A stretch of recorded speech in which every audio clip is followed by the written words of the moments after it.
اعوذ باللہ من الشیطان الرجیم بسم اللہ الرحمن الرحیم۔ مجھے 73 لاکھ کی ضرورت تھی، اللہ پاک نے مجھے 80 کروڑ دے دیا۔ رات کو ایک فرشتہ آئے گا، پیسے رکھ کر واپس چلا جائے گا۔ یا اللہ یا غنیوں یا رزاقو۔ محترم ناظرین، اللہ تعالیٰ نے اپنی حمد و ثنا کے لیے ہمیں اپنے بہت ہی پیارے ناموں سے متعارف کروایا ہے تاکہ ہم اس کی حمد و ثنا کر کے اس کے فضل اور اس کی رحمتوں کے حامل ہو سکیں۔ اسی طرح مختلف دنوں میں اللہ تعالیٰ کے مختلف ناموں کے اعداد و شمار کے مطابق وظائف کر کے ہم اپنے رب کو راضی کر سکتے ہیں اور اس کی رحمتوں، برکتوں اور اس کے فضل کو تلاش کرتے ہوئے اپنی دنیا اور آخرت سنوار سکتے ہیں۔ اسی طرح ناظرین، اللہ تعالیٰ کے فضل کے متلاشی ہوتے ہوئے آپ کو آج ایک انتہائی مجرب اور طاقتور وظیفہ سے آگاہ کرنے جا رہا ہوں کہ ان کلمات کا وظیفہ آپ کی زندگی کی تمام مشکلات کو اور تمام پریشانیوں کو دور کر دے گا اور آپ کی ہر حاجت کو پورا کرے گا۔ یہ وظیفہ آپ اپنے کسی بھی مقصد کے لیے پڑھ سکتے ہیں۔ رزق کا مسئلہ ہو، بے اولادی ہو، مکان کا مسئلہ ہو یا قرض کا مسئلہ ہو، یہ وظیفہ آپ کے تمام مسائل کے حل کے لیے بہترین وظیفہ ہے۔ یہ وظیفہ بہت سے لوگوں کا آزمودہ وظیفہ ہے۔ یہ وظیفہ کرنے سے ان کی زندگی بدل گئی۔ جتنی بڑی حاجت ہو، رزق کی، پیسوں کی، دولت کی، یہ وظیفہ پڑھنے کے فوری بعد غیبی طریقے سے غیبی دولت مل جاتی ہے۔ آج کا وظیفہ بڑا ہی خاص وظیفہ ہے۔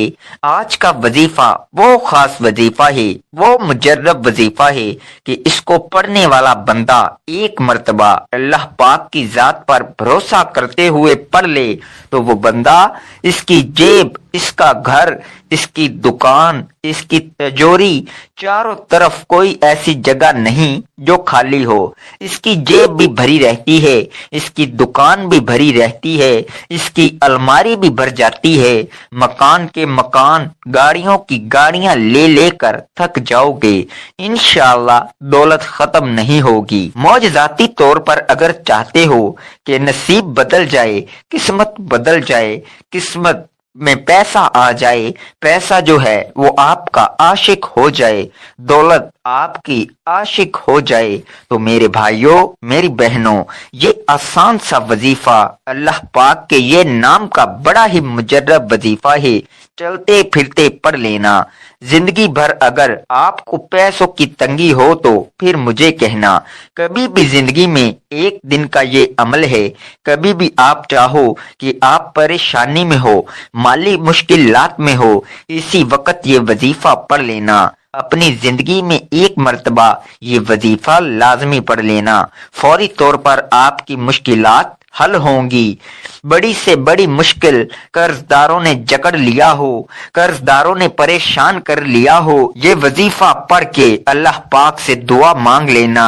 یہ وظیفہ پڑھ کے اللہ پاک سے اپنی تمام بڑی سے بڑی حاجت کے لیے دعا مانگ لینا۔ قرضوں کا بوجھ ہو، ذاتی مکان چاہیے ہو، کیش رقم چاہیے ہو، بیماریوں کا علاج کروانا ہو، کوئی ایسی بیماری ہو جسم کے اندر جو ختم ہونے کا نام نہیں لیتی ہو، کوئی ایسا آپ کو ذہنی مسئلہ ہو، کوئی نفسیاتی مسئلہ ہو، کوئی آپ کو ایسی پریشانی ہو جو آپ کو لگتا ہو کہ وہ حل نہیں ہو سکتی، یہ وظیفہ پڑھ کے دعا مانگ کے دیکھ لینا۔ میرے بھائیوں، میری بہنوں، یہ میں آپ کو اپنی طرف سے کوئی بات نہیں بتا رہا، یہ آپ کو میں آزمودہ وظیفہ بتا رہا ہوں۔ کئی لوگوں کا یہ آزمودہ وظیفہ ہے، اس وظیفے سے کئی بے اولاد لوگوں کو اولاد مل گئی، کئی لوگوں کو ذاتی مکان مل گئے، کئی لوگوں کو جاب مل گئی، کئی لوگوں کے کاروبار عروج پر پہنچ گئے، کئی لوگوں کے قرض اتر گئے۔ میں نے خود یہ وظیفہ کئی لوگوں کو بتایا ہے۔ اپنی زندگی میں کئی ایسے میرے بہن بھائی تھے جو آپ لوگوں کی طرح پریشان تھے، بیچارے پریشانیوں میں گھرے ہوئے تھے۔ کل تک جب انہوں نے یہ وظیفہ پڑھا ان کی ایسے معجزاتی طور پر مدد ہوئی۔ یہ وظیفہ پڑھ کے انہوں نے دعا مانگی تھی، جو مانگا اللہ پاک نے اس سے کئی زیادہ انہیں نواز دیا۔ جو وہ مانگتے گئے ان کو ملتا گیا۔ میرے بھائیوں، میری بہنوں، یہ وظیفہ آپ کو کس وقت پڑھنا ہے، اس کا کوئی خاص وقت نہیں ہے۔ جب آپ کو وقت ملے آپ یہ وظیفہ پڑھ لو۔ کوئی بھی دن ہو، کوئی بھی وقت ہو، کوئی بھی جگہ ہو، کسی قسم کی کوئی پابندی نہیں ہے۔ عمل کی اجازت تمام بہن بھائیوں کو جو ویڈیو دیکھ رہے ہیں ان کو اجازت عام ہے۔ ویڈیو کو ایک لائک کر دیجئے گا۔ اب وظیفہ میرے بھائیوں، میری بہنوں سمجھ لیں۔ جہاں کہیں بھی آپ موجود ہو، جس جگہ موجود ہوں، سب سے پہلے آپ لوگ سکون سے بیٹھ جائیے گا۔ جلد بازی میں ایسے بھی لوگ ہوتے ہیں جو بھاگم بھاگ میں جہاں وہاں اپنا کام بھی کر رہے ہوتے ہیں اور ساتھ ہی وظائف بھی پڑھ رہے ہوتے ہیں، تو ایسا آپ کو نہیں کرنا۔ اطمینان سے سکون سے بیٹھ جانا ہے اور چپ چاپ یہ عمل کرنا ہے۔ کسی کو ذکر نہیں کرنا کہ آپ یہ وظیفہ پڑھ رہے ہیں۔ وظیفہ پڑھتے وقت آپ کو کسی سے بات چیت نہیں کرنی ہے۔ ان باتوں کا آپ کو خیال رکھنا ہے۔ سب سے پہلے آپ لوگ درود پاک پڑھ لیں گے۔ کوئی بھی درود پاک پڑھ سکتے ہو۔ درود ابراہیمی زیادہ بہتر ہے۔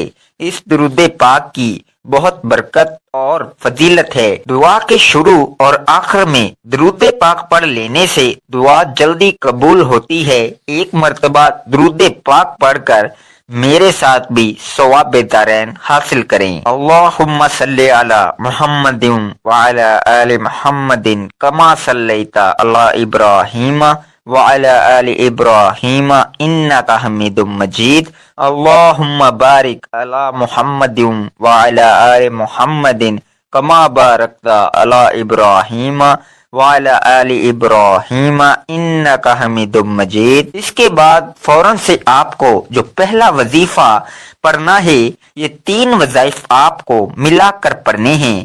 یا اللہ، یہ وظیفہ میرے بھائیوں، میری بہنوں 11 مرتبہ یہ وظیفہ پڑھنا ہے۔ تو 11 مرتبہ سب سے پہلے آپ کو یا اللہ کا وظیفہ پڑھ لینا ہے۔ جب 11 مرتبہ یا اللہ پڑھ لو، ایک مرتبہ سورہ اخلاص پڑھ لینی ہے۔ قل هو اللہ احد اللہ الصمد لم یلد ولم یولد ولم یکن لہ کفوا احد۔ ایک مرتبہ جب سورہ اخلاص پڑھ لیں تو آپ کو دوسرا وظیفہ پڑھنا ہے۔ یہ وظیفہ آپ لوگوں کو اپنے ذہن میں تعداد یا گن کر پڑھنا ہے۔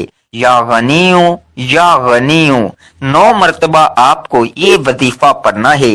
جب یا غنیوں پڑھ لیں، اس کے بعد آپ لوگوں کو ایک مرتبہ سورہ کوثر پڑھ لینی ہے۔ اِنَّا أَعْطَيْنَاكَ الْكَوْثَرَ فَصَلِّ لِرَبِّكَ وَانْحَرْ إِنَّ شَانِئَكَ هُوَ الْأَبْتَرُ۔ اب میرے بھائیوں، جو آخری وظیفہ ہے یا رزاقو، یہ وظیفہ کس طرح پڑھنا ہے، کتنی تعداد میں پڑھنا ہے؟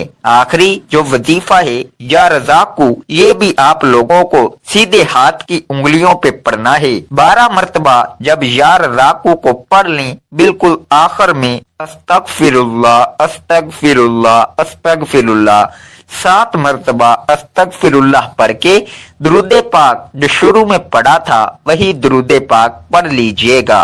ناظرین، وظیفہ ہمیشہ صدقے دل سے اور کامل ایمان کے ساتھ اللہ تعالیٰ کی ذات پر مکمل یقین کرتے ہوئے کرنا چاہیے، کیونکہ ناظرین حدیث پاک میں آیا ہے کہ اللہ تعالیٰ سے اچھا گمان رکھیے۔ حضور اقدس صلی اللہ علیہ وآلہ وسلم کا ارشاد ہے کہ حق تعالیٰ ارشاد فرماتے ہیں، میں بندے کے ساتھ ویسا ہی معاملہ کرتا ہوں جیسا کہ وہ میرے بارے گمان رکھتا ہے، اور جب وہ مجھے یاد کرتا ہے تو میں اس کے ساتھ ہوتا ہوں۔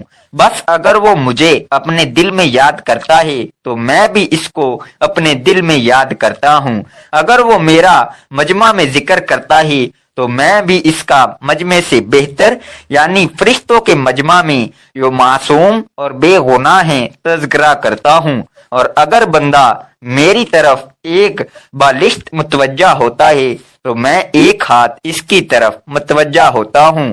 اور اگر وہ ایک ہاتھ بڑھاتا ہے تو میں 2 ہاتھ ادھر متوجہ ہوتا ہوں، اور اگر وہ میری طرف چل کر آتا ہے تو میں اس کی طرف دوڑ کر چلتا ہوں۔ تو ناظرین، ہمیشہ اللہ تعالیٰ سے اچھا گمان رکھنا چاہیے، کیونکہ وہی ذات ہے جس نے ہماری پریشانیوں کو دور کرنا ہے، وہی خالق مالک ہے جو تمام جہانوں کا پالنے والا ہے، وہی رب ہے جو سمندر کی گہرائی میں کیڑے مکوڑوں کو رزق دیتا ہے۔ تو ہمیں اپنے اللہ تعالیٰ سے اچھا گمان رکھتے ہوئے اپنی مشکلات کے حل کے لیے اور اپنے مسائل کے حل کی تکمیل کے لیے دعا بھی کرنی چاہیے، اور اللہ تعالیٰ کی راہ میں صدقہ خیرات بھی کرنا چاہیے۔ میرے بھائیوں، میری بہنوں، اب آپ کو دعا جو مانگنی ہے، جس مقصد کے لیے آپ نے وظیفہ پڑھا، جو آپ کی بڑی سے بڑی حاجتیں ہوں، جو مشکلات ہوں، جو پریشانیاں ہوں، اللہ پاک سے رو رو کر گڑ گڑا کر دعا مانگے اور نماز کی پابندی کریں۔ 5 وقت کی نماز کو اپنا معمول بنائیں، کیونکہ نماز بے حیائی سے روکتی ہے اور انسان کی زندگی میں خیر و برکت اور سکون آتا ہے۔ دعا ہے کہ اللہ تعالی ہمیں نیک اعمال کرنے کی توفیق عطا فرمائے، آمین۔ ناظرین، اللہ تعالیٰ کے 99 ناموں میں سے کوئی ایک نام لکھ کر کومنٹس میں ضرور شیئر کریں۔ شکریہ۔